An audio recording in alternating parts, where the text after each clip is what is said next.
sahabat YT MOBA. Apa kabar kalian semua? Semoga kalian semua dalam keadaan sehat. Amin. Sebelum melanjutkan ke ceritanya, jangan lupa tinggalkan like, komen, dan subscribe. Karena dengan like dan komentar kalian, yang semakin membuat admin semangat mengupload lanjutan ceritanya.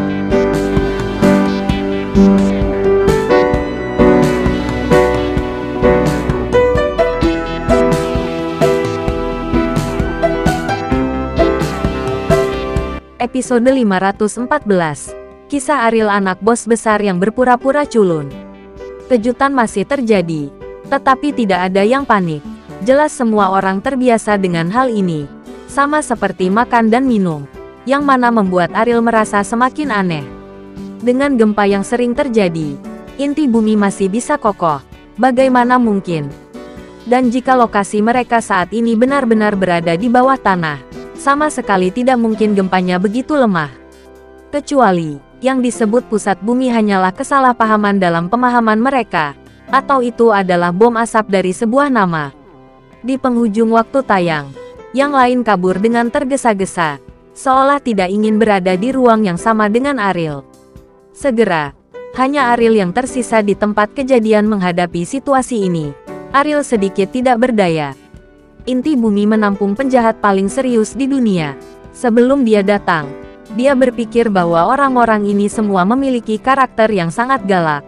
Tetapi dia tidak menyangka bahwa mereka semua berhati lembut, yang benar-benar tidak terduga. Namun hal ini sebenarnya tidak sulit untuk dipahami, sekuat apapun karakternya. Setelah mengalami siksaan di ruang kurungan di tengah bumi, mereka semua harus patuh. Pusat bumi seperti pabrik penggilingan. Tidak peduli seberapa tajam dan sombongnya orang-orang ini sebelumnya. Begitu mereka tinggal di sini selama 1 atau 2 tahun, mereka akan menjadi lebih halus. Lagi pula, tidak ada yang mau menderita tanpa alasan, dan tidak ada yang mau menanggungnya kesepian yang mematikan itu. Kembali ke sel, Ariel melepas penutup wajahnya. Wajahnya terluka parah akibat tendangan Yuri sehingga dia hampir tidak bisa melihat wujud aslinya dengan jelas. Mengenai pertanyaan yang telah dia renungkan sebelumnya, Ariel dapat menyimpulkan bahwa ada sesuatu yang salah. Tetapi bagaimana membuktikannya akan menjadi pertanyaan yang sangat sulit. Bagaimanapun, dia telah benar-benar kehilangan kebebasan hidupnya sekarang. Juga sangat terbatas. Ariel sangat mementingkan area A yang dikatakan Pedro karena kakeknya tidak muncul di area B. Jika dia benar-benar berada di pusat bumi, maka area A harus menjadi tempat dia ditahan. Pada saat ini, Ariel merasakan ketidakberdayaan yang mendalam. Menghadapi pusat bumi, tidak peduli berapa banyak kekuatan yang dia miliki, dia tidak dapat menggunakannya. Tidak mungkin baginya untuk melawan seluruh pusat bumi dengan kekuatan sendiri. Ariel juga berpikir untuk menarik lebih banyak orang ke sini, tetapi orang yang dapat dipercaya adalah masalah lain. Begitu dia menghadapi pengkhianatan, semakin tidak mungkin bagi pusat bumi untuk melepaskannya. Oleh karena itu, Ariel harus ekstra hati-hati dalam setiap langkah yang dia ambil sekarang, dan dia tidak boleh melakukan kesalahan apapun. Untuk periode waktu berikutnya, Ariel, seperti orang lain, akan berjalan-jalan setiap kali angin dilepaskan, dan setelah angin reda, dia akan kembali ke ruang penjara untuk meringkas semua yang dia rasakan.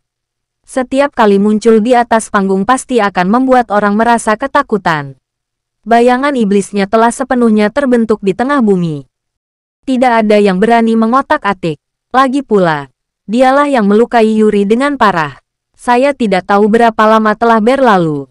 Itu adalah waktu yang cukup lama bagi Ariel. Karena dia tidak tahu berapa hari telah berlalu. Perasaan hidup tanpa mengetahui hari ini mudah hilang. Pada hari ini, sebelum waktunya melepaskan angin, pintu ruang penjara Ariel tiba-tiba terbuka, yang membuat hati Ariel tenggelam. Setelah masa tenang, apa yang seharusnya datang akhirnya datang. 2 pria dengan senjata bius memimpin Ariel keluar dari sel dan terus ke arena. Tak lama kemudian, para tahanan dari segala arah berkumpul lagi. Tapi kali ini, tidak ada yang berani meremehkan Ariel, tapi merasa sedih untuk lawannya. Bahkan Yuri bisa mengalahkan orang yang terluka parah. Siapa yang akan disiksa olehnya jika naik ring? Aku tidak tahu pria malang mana itu. Dia sebenarnya ingin melawannya. Di pusat bumi, aku khawatir tidak ada yang akan menjadi lawannya. Judul terkuat Yuri sudah ada padanya. Saya kira lawannya bisa ketakutan setengah mati. Untuk orang lain yang tidak ada hubungannya dengan diri mereka sendiri, ini adalah pertunjukan bagus yang layak ditertawakan. Bagaimanapun juga, bukan saya yang terluka. Berdiri di luar sangkar besi, Sang Pedro diam-diam menghitung bekas luka di lengannya. Sudah lebih dari sebulan sejak pertandingan arena grup terakhir. Meski tidak sering, rasanya sangat aneh dia bermain lagi. Aku tidak tahu bagaimana dia akan kembali hari ini, kata Rizal dengan mulut kering dengan antisipasi. Arena grup adalah sesuatu yang dia nantikan setiap hari. Namun, yang ingin dia lihat bukanlah seberapa sengit pertarungan di atas ring, tetapi seberapa kuat dampak visual yang bisa diberikan oleh para wanita yang muncul padanya. Selain wanita, apalagi yang tersisa di duniamu? Kata Pedro dengan nada menghina. Menghadapi ejekan Pedro, Rizal tidak peduli, dan berkata dengan tatapan alami, mengapa pria ingin menghasilkan uang? Mengapa mereka berstatus? Bukankah untuk wanita, tidak peduli seberapa besar negara ini? Apa gunanya jika tidak ada wanita cantik untuk menemaninya? Bagaimana dengan itu? Orang sepertimu masih memenuhi syarat untuk menyebut dunia. Pedro tertawa. Pedro, jangan remehkan saya. Bagaimana saya bisa mengatakan bahwa saya dulunya adalah sosok setingkat bos, dengan ribuan adik laki-laki.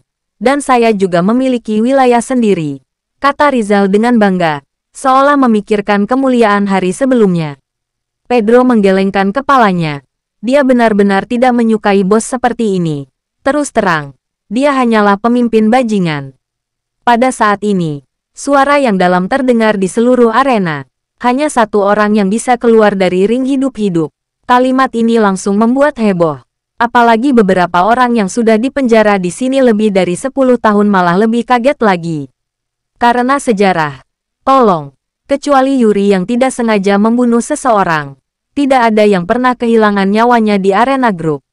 Namun kini, pusat bumi telah mengubah arena grup menjadi pertarungan hidup dan mati, yang sungguh tak terduga. Mengapa seseorang rela menghabiskan banyak uang untuk mengunci orang di pusat bumi?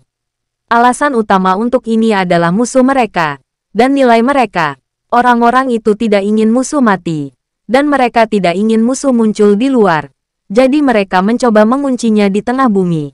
Yang artinya, meskipun setiap orang di pusat bumi kehilangan kebebasannya, nyawa mereka dijamin. Dan sekarang, mengapa inti bumi membuat perubahan seperti itu?